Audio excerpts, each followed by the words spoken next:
Hey, yo, check this out.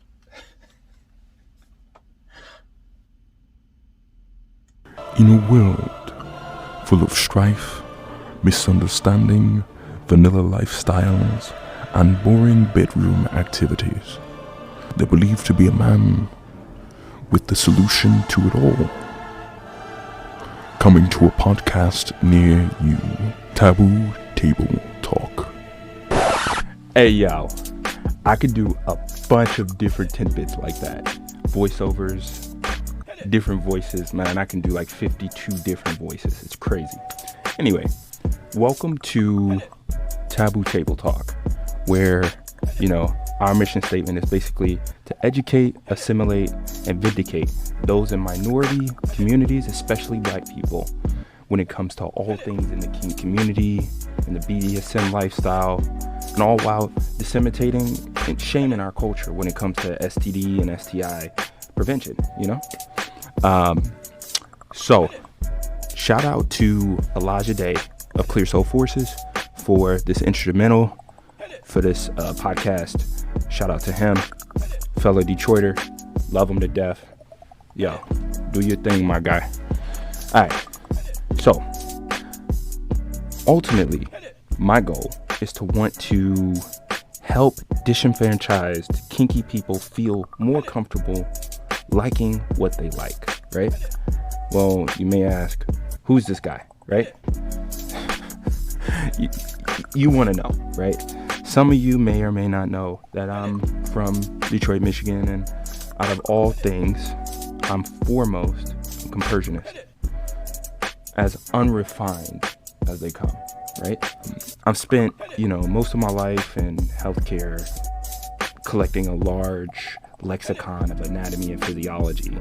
And during college, I published a peer-reviewed journal called Vulva Ethics, the Postulation of Pleasure. This publication received rewards from ASHA, which is the American Sexual Health Association, also the International Society for the Study of Women's Sexual Health. I went through a period of trying to find myself, and a friend came to me and gave me a book. This book was by Montauk Chia and Rachel Abrams. It was called The Multi-Orgasmic Woman. Montauk Chia also published a book called The Multi-Orgasmic Man. If you have a chance, if you ever get a chance, please check it out. Please, when you get that chance. Anyway, so that sparked the very fire inside of me to be able to have the discussions like I'm having right now with you. And it also inspired me to attend seminars and discussions, building the knowledge and pairing it with my experience and giving you guys guidance and intimacy tips. This journey is segued to me to pursuing the very question that, what do kinky people do? How do they find their place? Do they find their voice? And in Taboo Table Talk, we talk about all things kinky, whether it be rope, whether it be knife play, whether it be suspension, whether it be breath play, oxygen deprivation, whether it be impact play. It can be a dom and a sub dynamic. Well, while I was focusing on, the International Society of the Study of Women's Sexual Health, I got a certification as a ambassador of vaginal pleasure, believe it or not. Then I launched Taboo Talk on Taboo Table Talk, my bad, on Clubhouse. And then we talked about RAC. We talked about enthusiastic consent, which RAC is risk-aware consensual kink, in case you didn't know. There are all types of consent that you can give. We can explore that on further episodes when we explore the wheel of consent. Google that if you want, so you have some back knowledge when we talk about it on the next episode.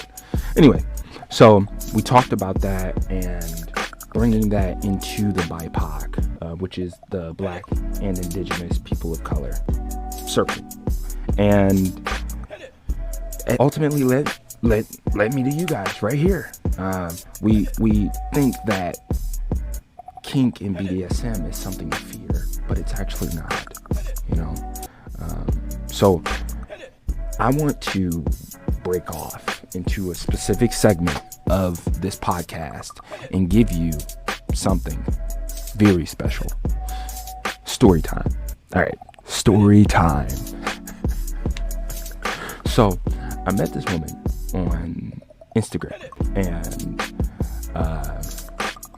she introduced me to different kink, I guess, organizations in Detroit, right? She talked about D-Hop, she talked about a couple of others, and what those experiences taught her. And I was on her page, and I was like, yeah, I see you're married. There's a lot of explicit things on my page. Would your husband feel okay with knowing that I got a lot of stuff on there that could, make him very uncomfortable? She's like, no, it's fine. It's fine. It's 100% fine. So, after exploring what their dynamic was, she was poly, or so she says. Not trying to be messy, but anyway, so she explored with me, and I found us to be more intimate later on in our relationship. And I was her dom, she was my sub. We had written out a contract, and things were going really well until they weren't, right? We became sexually intimate, physically sexual, because not all BDSM or kink dynamics or dom and sub dynamics are sexual. They may be non-sexual, which, impact play is non-sexual. It can be non-sexual. Anyway, so in our exploration together, we just fell. I said, because I'm demisexual, because it takes emotion for me to enjoy sex, right? I'm giving you a forewarning that this specifically is no man's land. This is your white flag to be able to say, hey, this is like your chance to get out, because I am invested in this. Anyway, so long story short, after expressing that, and then more times with us getting more intimate, I guess it got too much for her, and she just, the moose, disappeared. Anyway, so when it comes to that dynamic, I don't want to speak negatively on her, right? Because all situations, whether it be negatively perceived or negatively connotated, I don't want to put a label on someone, because that's not my intention. My intention is to educate, learn, and assimilate to the culture, right? So when it comes to that specific dynamic, I don't think that it was something for me to be like, oh my God, this is horrible. I'm never going to do this again. But it was just a teaching situation. So that concludes the story time for this podcast, and that ends today's episode.